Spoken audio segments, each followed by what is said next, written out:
Welcome to our midweek Bible study. We're going to be in the Psalms again today, Psalms chapter 90. If you were in our car drive-in service Sunday, you know that my birthday is coming up. In fact, it'll be day after tomorrow. And so it's got me started thinking in a certain way as I grow older. So let me start out with this illustration, and don't worry, it has nothing to do with the money, just the illustration does. But imagine there's a bank that credits your account every morning with $86,400. Now, this account carries no balance from day to day. Every evening, the account deletes whatever part of that balance you failed to use during the day. What would you do? You'd probably say, I'll draw out every cent, of course. That's not possible. You see, each of us have such a bank, and it's called time. And that's what we're going to talk about today. As we grow older, we think more and more about time and how precious time is. But beloved, I want you to know, every morning, every single person is credited with 86,400 seconds. Every night, it writes off as lost whatever this is left over. Whatever you have failed to invest to a good purpose is wiped out. It carries no balance. It allows no overdraft. Each day, it opens a new account for you, and every night it burns the remains of the day. If you fail to use the day's deposits, the loss is yours. There's no going back. There's no drawing against the tomorrow. You must live in the present on today's deposits. So we need to learn to invest it so that we can get the utmost out of our health, out of our happiness, out of our success, and out of our life. Beloved, right now the clock is running. We need to make the most of today. I heard a story about a man who worked at a factory, and his main job was to blow the factory whistle at 5 o'clock to indicate that the workday was over. He walked to work every day and passed by a jewelry store where a beautiful grandfather clock was displayed in the window. And every morning he stopped and he set his pocket watch to match the time on the grandfather clock. Well, one morning, the store owner was out front sweeping the sidewalk, and the factory worker asked him how he kept such accurate time on that grandfather clock. The jeweler said, "Oh, I set it every afternoon when the factory whistle blows at 5 o'clock. I think that could lead to some trouble, don't you? Well, people do live by the clock because time is important to all of us. It was Benjamin Franklin who said, "Do not squander time because it is the stuff that life is made of." Many frustrated people seem to always fight the clock habitually as a way of life. They stay up late and then they sleep as late as they can. They get up to go to work and they frantically are getting things ready, maybe to go to school, to go to work. They gulp down an unhealthy breakfast in the car. I have seen people putting on makeup, using the razor, talking on the phone as they're driving down the street. And we live right off of 70, and I've had them pass me, and they're doing 70, 80 miles an hour while they're putting on makeup or shaving. And that's because they got up late that morning. But you know, as I've studied the life of Jesus, it's always amazed me that he just never seemed to be in a hurry. Although he was doing the most important job in history, redeeming the world, and although he knew he only had a few years to do it, you never hear Jesus having to run or to panic. He made time to consider the flowers, to consider the birds of the air. He had time to put his hands on the little children to bless them. You see, for him, time was his friend. And the Bible gives us some great insight into how time can become our friend rather than our enemy. Beloved, God exists in a realm that is not bound by time or space. God doesn't wear a Rolex. He doesn't even wear Timex. He's the creator of time, and he is greater than time. So the first step in making time your friend is to totally immerse your life in God. We're going to be in Psalm chapter 90, and I'm going to begin reading at verse 1 and read through verse 4. Then we'll skip down to verses 10 and then skip down to verse 12. Verse 1 says, Lord, thou hast been our dwelling place in all generation. Before the mountains were brought forth, or even thou hadst formed the earth and the world, even from everlasting to everlasting, thou art God. Thou returnest man to destruction, and sayest, Return, ye children of men. For 1,000 years in thy sight are but as yesterday when it is past, and as a watch in the night. Now drop down to verse 10. He says, The days of our years are 60 years and 10, 70 years. And by reason of strength they be 80 years. Yet in their strength, labor and sorrow, for it is soon cut off, and we fly away. And then verse 12, this is our key verse for tonight. So teach us to number our days, that we may apply our hearts unto wisdom. I'm going to use the acronym TIME, T-I-M-E, and I want to use those 4 letters in the word time to help us learn the importance of what to do with our time. The letter T stands for treasure. God says we should treasure time as a valuable commodity. You number your years. I'm going to be 62. We number them. I know there are some ladies that do not, but our years are numbered. But God says not to just number our years. Every day is precious, and we should number our days. We should treasure it. To realize the value of 1 year, just ask a student who failed a grade and had to be put back.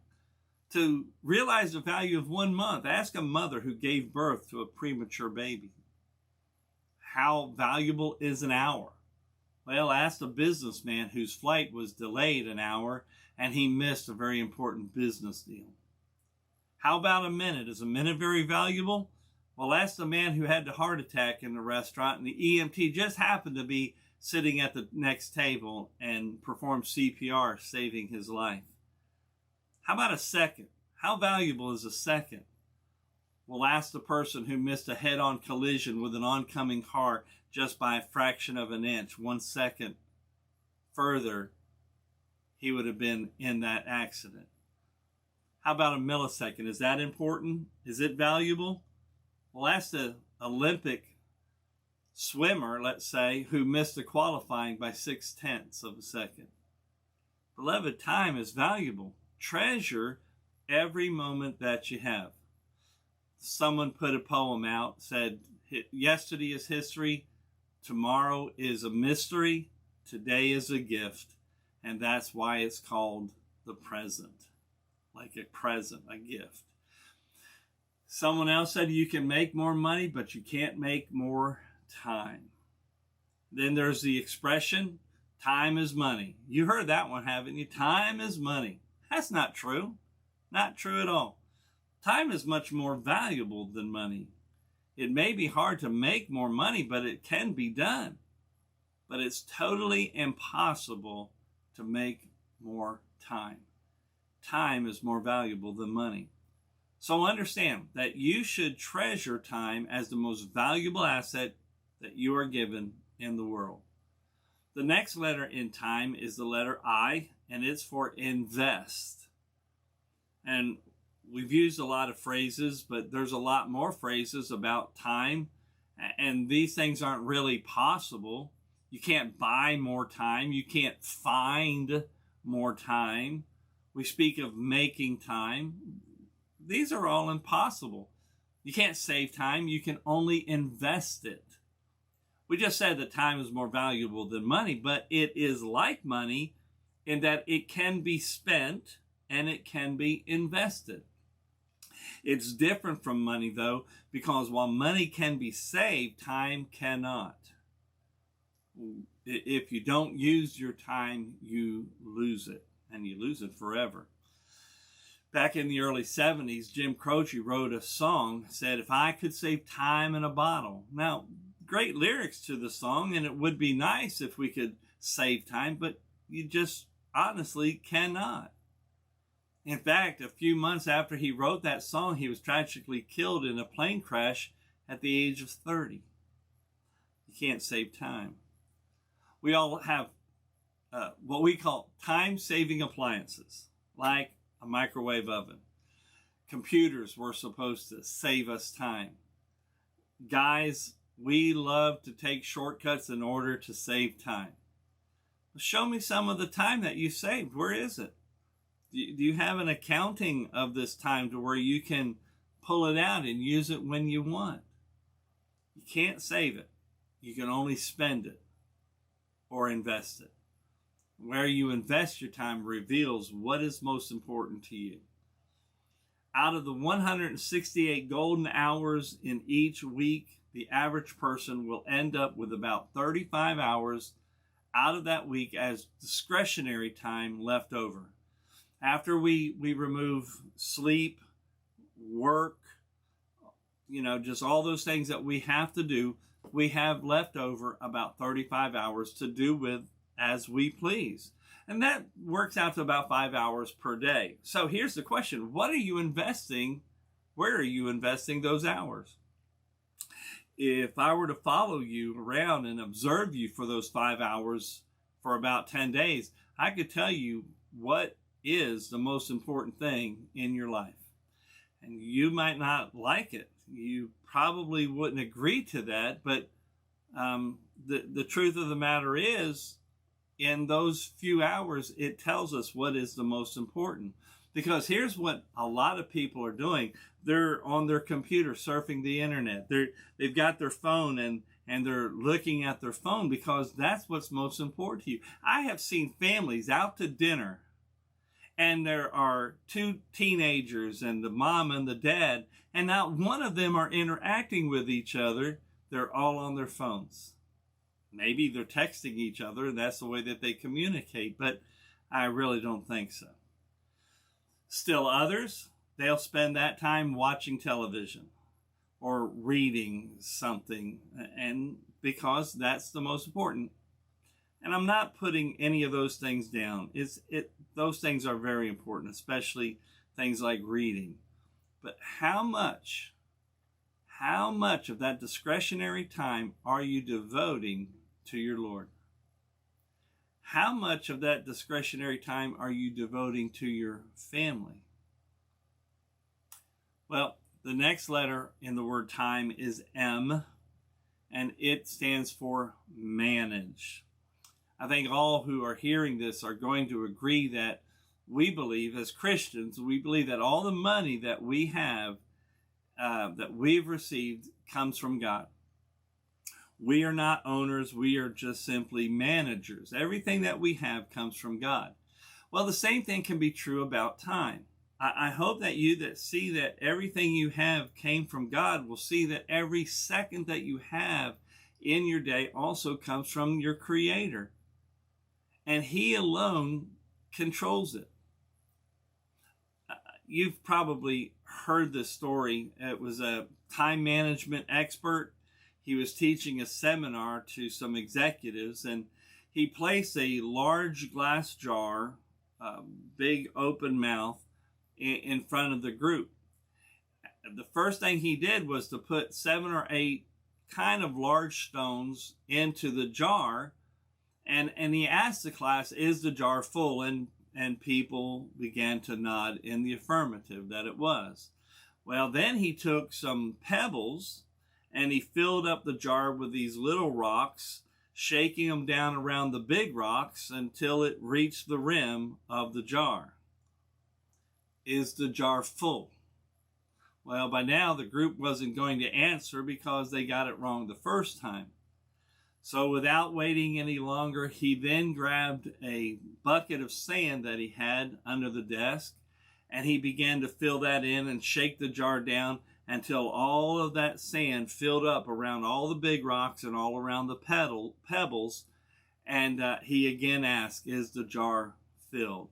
At this point, the group decided to say yes again, but he said, "No, it's not." And you know the story. He took then a pitcher of water, filling the jar up with more. And then he asked the class, and this is where I'm changing the story from maybe what you have heard before. He said, "What's the lesson about time management?" Hands shot up all across the room. And finally he called on one who said, "No matter how busy you are, you can always fit a little bit more into your schedule." Wrong. The instructor said, "Wrong. The lesson is, unless you first put in the big rocks, they would never fit. You have to figure out what the big rocks are for you." What are the big rocks in your life? Giving time to God? Giving time to your marriage? Giving time to your family? If you don't put those big rocks in first, something else, someone else will fill up your jar, your life. So we need to understand every moment that we have, every second is a gift from God that we must manage wisely. The Bible uses another word. Instead of managing your time, it speaks of redeeming the time. And that's an even better idea.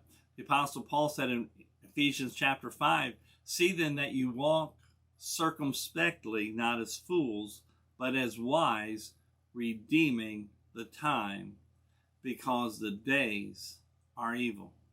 That phrase, walk circumspectly, means to be constantly looking around to make the most of every opportunity. When an opportunity passes, it can't be reclaimed. It's gone forever. That's what it means to redeem the time. And listen, here's another thing to understand. If you don't manage your time, someone else will manage it for you. If you can't save time, or if you even waste time, you're going to spend time somewhere. You're going to invest it in someone or something who's doing the deciding for you. If you don't control your schedule, somebody else will be happy to control your time for you. Some people complain that they just don't have enough time to spend with their family. Well, you've got exactly the same amount of time as everyone else. You just aren't managing your time wisely, or managing yourself wisely. The most important time that you can invest will be in your family. Many of you probably remember the song "Cats in the Cradle" by Harry Chapin. If you don't, pause this, go listen to it. The second part of the song says, "My son turned 10 just the other day. He said, 'Thanks for the ball, Dad. Come on, let's play. Can you teach me to throw?' I said, 'Not today. I've got a lot to do.' He said, 'That's okay.' And he walked away, but his smile never dimmed. He said, 'I'm going to be like him. Yeah, I'm going to be like him.'" And then the final verse, the father's still talking. He says, "I've long since retired and my son's moved away. I called him up just the other day. I said, 'I'd like to see you if you don't mind.' He said, 'I'd love to, Dad, if I could find the time. You see, the new job's a hassle. The kids got the flu, but it's sure nice talking to you, Dad. It's been sure nice talking to you.'" And as I hung up the phone, it occurred to me, he'd grown up just like me. My boy was just like me. That song has long since brought conviction to my life about the early formative years of my children. But I just found out this week that song was not written by Harry Chapin. Or maybe it's Chapin. I don't know how to pronounce it.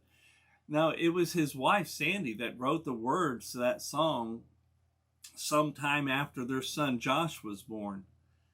And it became a self-fulfilling prophecy in a way. You see, when their son was 7, Harry was performing 200 plus concerts a year. His wife asked him when he was going to take some time to be with his son. And he promised. He said that he was going to make time after the summer concert, but he never made it. In fact, he was on his way to another concert in the New York area, and his Volkswagen Bug was hit by a truck, and Harry Chapin was killed in that accident. Beloved, we need to manage our time. We need to set the priorities. And then we come to the letter E. The letter E stands for enjoy. The time that you spend with your family is going to be the most enjoyable time that you have. It should be the best time of your life. Here's a couple ways to enjoy your family time. One of two is say no to family time robbers. There will always be something else to do. There will always be somewhere else you can be. But if you are going to make spending time with your family a priority, you're going to have to learn the power of the 2-letter word no. You need to understand that when you say yes to family time, then you have already said no to everything else. Nothing is more frustrating to your family when you've made a promise to do something with them and then have to call it off because someone else has taken the priority of your life. Many dads and moms allow interruptions and other demands to detract from the family time. 1,000 years from now, what's going to be more important, spending time with your family or watching some television show? I don't think anybody on their deathbed ever said, I wish I had spent more time at work. You need to learn to say no to some of the things that take you away from your family. If there's a pastor listening to this, you need to learn to say no sometimes so that you have the time to be with your family. Well, there's another reason to work on enjoying your family time. We can say yes to happy memories.